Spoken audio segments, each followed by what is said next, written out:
between a boy and man.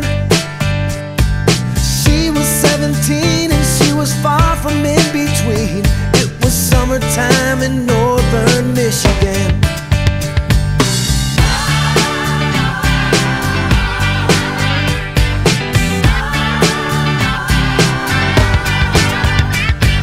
Splashing through the sandbar, talking by the campfire. It's the simple things in life, like when and where.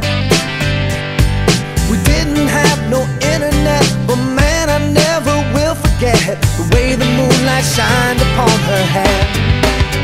And we were trying different things, and we were smoking funny things, making love out by the lake to our favorite song, sipping whiskey out the bottle, not thinking about tomorrow, singing Sweet Home Alabama all summer long.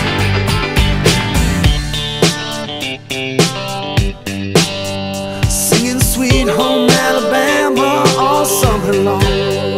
Catching walleye from the dock, watching the waves roll off the rocks. She'll forever hold a spot inside my soul.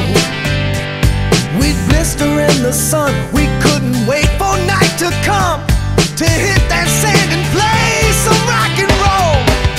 While we were trying different things, and we were smoking